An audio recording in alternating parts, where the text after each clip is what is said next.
आज राजस्थान शिक्षक संघ अम्बेडकर के जो 2 दिवसीय शिक्षक सम्मेलन है, उस सम्मेलन में हमारे साथ मंच पर विराजमान बहुत ही ऊर्जावान आदरणीय सीडीओ साहब रामगोपाल मीना जी और प्रदेश से पर्यवेक्षक लगाए हैं शिक्षक संघ अम्बेडकर के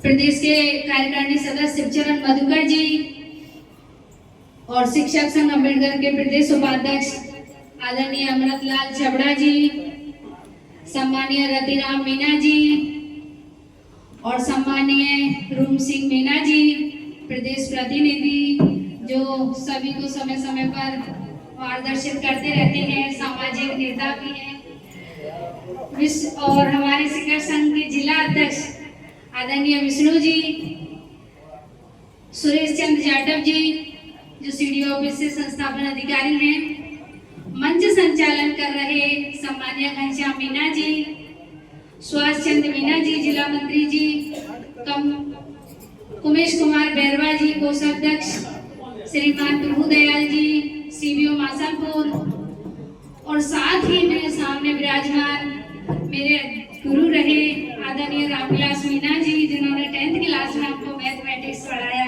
बहुत ही बुद्धिजीवी, आदरणीय अशोक गुप्ता जी जिन्होंने जूनियर क्लास में हमको मैथ पढ़ाया, आदरणीय प्रकाश चंद जी मेरे मामा श्री, और मेरे साथ ही रहे क्लासमेट भैया दिनेश जी, शिव सिंह जी, और सुरौर से आए गुरु जी बाबूलाल जी, आदरणीय गंगाराम जी, प्रिंसिपल साहब घनश्याम जी, सुरेश जी, और सामने बैठे हुए मेरे सभी बुद्धिजीवी भाइयों, मातृशक्ति और मीडिया के बंधुओं, आप सभी को मैं सादर प्रणाम करती हूँ और आप सभी का बहुत बहुत धन्यवाद ज्ञापित करती हूँ कि आप सबने मुझे इस शुभ कार्यक्रम में मिलने का आप सबसे मौका दिया है, मेरा मान सम्मान किया है, उसके लिए तहे दिल से मैं आपकी बहुत बहुत आभारी हूँ।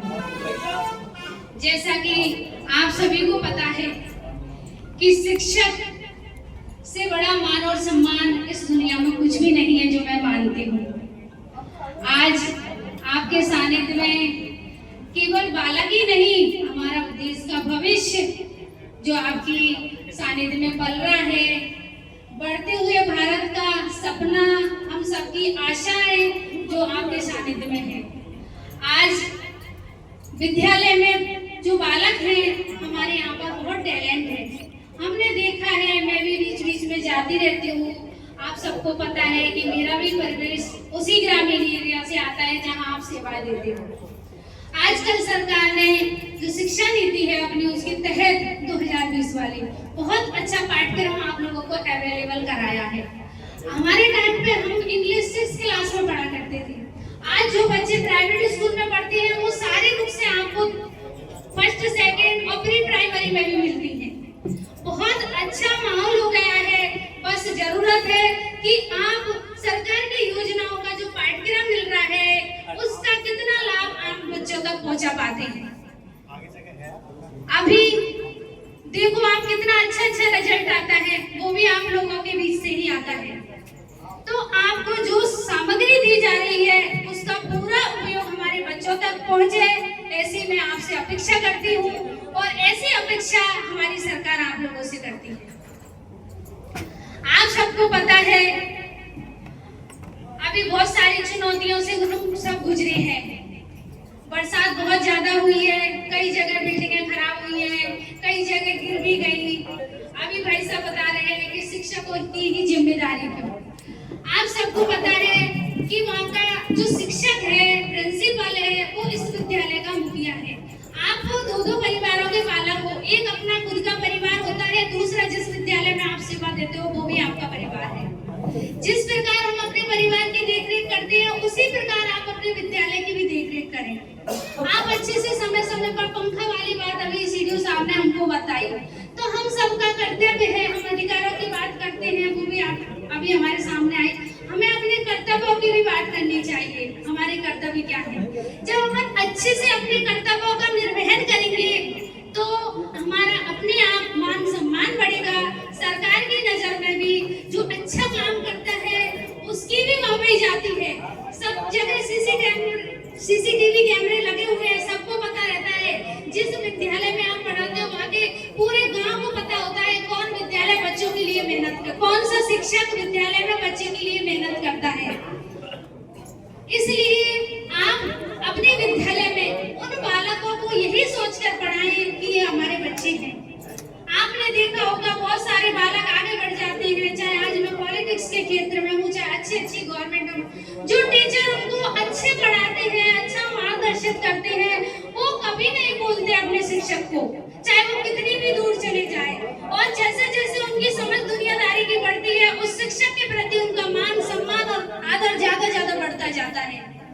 भले ही आज आपकी सिखाई हुई बात उसके सर के ऊपर से जाए, लेकिन जैसे जैसे वो समझेगा, उसकी अवबोध क्षमता बढ़ेगी, उसको तुरंत याद आ जाएगा कि फला टीचर ने मुझे इस बारे में बताया था और आज ये चीज मुझे इस जगह काम आ रही है। आप सभी बहुत बुद्धिजीवी हो, आप सभी 2-2, 3-3 एग्जामों को फाइट करके यहाँ तक पहुंचे हो, तो सबको पता ही है कि आपके बराबर टैलेंट जो प्राइवेट स्कूल है उनमें कभी नहीं हो सकता। इसलिए आपके टैलेंट को आने वाली पीढ़ी तक आप पहुंचाएं और हमारे देश को एक अच्छा नागरिक बनाकर आप तैयार करें।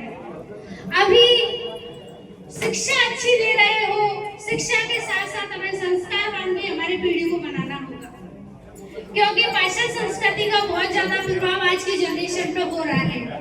आज बालक अपने पेरेंट्स से ज्यादा अपने टीचर की बात को मानता है। आप सब उनके आइडल हो, वो अपने गुरु को फॉलो करता है। मेरा टीचर कैसे बोलता है, क्या करता है, उसकी वेशभूषा कैसी है, वो अपने जीवन में उतारना चाहते हैं। इसलिए आप अच्छी शिक्षा के साथ साथ अच्छे संस्कार भी बालकों में डालें, ऐसी मैं आपसे अपेक्षा करती हूँ। आप सभी ने मुझे बहुत सारी बातें बताई हैं, आपकी चुनौतियां हैं, जैसे कि मोबाइल वाली बात अभी भाई साहब सियाराम जी ने बताई थी। देखो, मोबाइल ले जाना बुरी बात नहीं है, क्योंकि आपके आईटी का जमाना है, बहुत सारे काम फोन से पढ़ते हैं। तो मैं तो आप सबसे यही कहूंगी कि जब जरूरत हो लंच के टाइम में आपका एमडीएम होता है, जब मोबाइल का यूज करें, लेकिन चलते हुए क्लास में आप मोबाइल का यूज ना करें। माननीय मंत्री महोदय ने अगर कहीं भी कार्रवाई की होगी तो उसी टाइम पे की होगी कि क्लास चल रही है और टीचर मोबाइल में व्यस्त है। आप भी जानते हो कि सरकार बहुत अच्छी सैलरी आप लोगों को देती है और कितना सा टाइम हम विद्यालय में देते हैं। कहीं कहीं तो छात्र संख्या बहुत कम होती है। हम उस बच्चे को अच्छा पढ़ाएं, अच्छा ज्ञान दें, सारे गांव वाले आपकी तारीफ करेंगे, हमारा टीचर अच्छा है, मंत्री जी आपने कार्रवाई कैसी कर दी। हर चीज के दो पहलू होते हैं, अच्छे और बुरे। तो हमको अच्छाई को ग्रहण करना है और अच्छाइयों को हमारे सानिध्य में जो बच्चे पढ़ते हैं उनके लिए प्रेरित करना है। दूसरा, ट्रांसफर की बात आई थी, तो ट्रांसफर और प्रमोशन अभी सीडीओ साहब ने आपको बताया कि ये तो नौकरी के पार्ट्स हैं। रही बात दूर होने की, तो उसमें हम सब लोग जनप्रतिनिधि आपका सहयोग करते ही हैं। कभी कभी ऐसा हो जाता है कि लंबा समय हो गया तो लगता है कि भाई एक जगह से दूसरी जगह हो जाओ। हम बाहर जा करके कुछ सीखने को भी मिलता है, कुछ नवाचार भी मिलते हैं। आज ये शिक्षक सम्मेलन है, क्यों रखे जाते हैं आप सबको पता है कि आप सभी बहुत व्यस्त रहते हो, विद्यालय में रहते हो, फिर अपने घर परिवार में रहते हो। एक ऐसा मंच मिल जाता है जिसमें आप सभी अपने आप से वार्तालाप करते हैं। किसी में कोई टैलेंट होता है, किसी में कोई होता है, तो वो नवाचार एक दूसरे तक पहुंचाने का एक माध्यम है शिक्षक सम्मेलन। ऐसे ही हम भी दूसरी जगह अगर जॉब करते हैं तो कुछ ना कुछ तो हमको मिलता ही है सीखने को। और विशेष परिस्थितियां, कोई के शारीरिक प्रॉब्लम है, कोई बीमार है, उसमें तो सरकार ने छूट दी हुई है। और हम लोगों की जहाँ भी आपको जरूरत है सहयोग की, हर हमेशा आपके साथ है और हमेशा रही है और आगे भी रहेंगे। बीएलओज की बात है तो देखो, बीएलओज भी इतना बुरा नहीं है, अपनी नजरिया पॉजिटिव रखो। कोई भी चीज ऐसी नहीं है जिसमें केवल बुराई हो, अच्छाई भी होती है। हमें अपना जो थॉट है वो पॉजिटिव रखनी है। आप देखो, बीएलओज है, हर घर में संपर्क होगा, पेरेंट्स से भी संपर्क होगा। आप अच्छी बातें पेरेंट्स को बताएंगे, पेरेंट्स अवेयर होते हैं। अभी आपने देखा, मैं तो जहाँ भी जाती हूँ, जहाँ माता पिता उपस्थित होते हैं, उनको एक ही बात बताती हूँ कि पहले के टाइम पे जब हम छोटे हुआ करते थे, किसी टीचर ने बच्चे को पीट दिया, डांट दिया, कोई माता पिता जाता नहीं था। और जो भी माता पिता बच्चों के लेकर के अपने टीचर से लड़ने गए ना, उनके बच्चों को मैंने आगे बढ़ते हुए नहीं देखा। कभी नहीं चाहता है कि ये बच्चा आगे ना बढ़े। टीचर तो वो दीपक है जो खुद जलकर और दुनिया को रोशनी करता है। टीचर अपने शिष्य को आगे बढ़ते हुए देखना चाहता है। अगर कोई आगे बढ़ जाता है, टीचर गर्व से कहता है मेरा पढ़ाया हुआ बच्चा आज अच्छी नौकरी में है, आज IAS है, आज IPS है। तो ये सारी बातें जब टीचर और अभिभावक में कम्युनिकेशन होगा तो आपका भी मान सम्मान बढ़ेगा। इसलिए ऐसी चीजों को आप भी थोड़ा सा अच्छे, और किसी की विशेष परिस्थितियां हैं तो हम लोग भी समय समय पर आपकी मदद करते ही हैं। अभी पारदर्शिता की बात आपने रखी थी। पारदर्शिता तो मेरे ख्याल से इतनी अच्छी और कहाँ होगी। अभी आप देखो महात्मा गांधी जो स्कूलों में एग्जाम हुआ है, इंटरव्यू हुआ है, उससे कितने लोग अन्य जिलों से अपने जिले में आए हैं। आप सबको ध्यान है, किसी का एक पैसा खर्च नहीं हुआ। बाड़मेर, जैसलमेर, देखो थर्ड ग्रेड में तो वैसे ही नहीं आते अपन, जो जिलों में प्रतिबंधित जिले हैं उनसे आ ही नहीं सकते, लेकिन इसके माध्यम से हमारे हजारों 12-13 हजार शिक्षक है वो अपने अपने जिलों में और अपने अपने होम डिस्ट्रिक्ट, होम ब्लॉक में भी आए हुए आए कि नहीं। अभी आपके प्रमोशन होता है, आपकी काउंसलिंग होती है, काउंसलिंग में पूरी पारदर्शिता है, जो आप बढ़ते हो वही आपको दिया जाता है। तो फिर पारदर्शिता की तो मुझे नहीं लगता है कि ऐसा इशू हो। और आप लोगों की जहाँ भी कोई समस्या होगी, सीडीओ साहब आपके साथ हमेशा खड़े हैं, पूरा विभाग आपके साथ है, हम जनप्रतिनिधि आपके साथ है। जितना हमें बनेगा वो सहयोग करने के लिए हर हमेशा हम आपके साथ हैं। चाहे बिल्डिंग का मामला हो, चाहे आपकी प्रॉब्लम्स हो, सबके समाधान के लिए हम मंत्री जी को भी बात करें, भाई बिल्डिंग हमारी सही नहीं है। अभी जैसे बारिश के मौसम में बिल्डिंगें गिरी थी, सबसे प्रपोजल मांग लिए थे कि भाई किस किस की बिल्डिंग टूटी है और जो ज्यादा डैमेज है उसको आप बंद कर दीजिए। मैं तो आप सभी से, और डीपीसी का जो मामला आया है उसके लिए भी मैं सब आपसे बताना चाहूंगी कि अगर प्रमोशन में ऐसा हुआ है कि अपने किसी भाई का डिमोशन हुआ है, उसको नहीं लिया गया है, तो ऐसे विषयों से आप हमको भी अवगत कराइए, अपने विभाग को भी अवगत कराइए। ये भी वहाँ भेजेंगे और हम भी जाकर के कहेंगे, लेकिन आपके साथ कभी भी कोई अत्याचार हम होने नहीं देंगे, ये हम आपको विश्वास दिलाते हैं। मुझे अभी आगे बाद में धौलपुर में भी अपने शिक्षक सम्मेलन में जाना है, इसलिए आप सभी से ज्यादा समय नहीं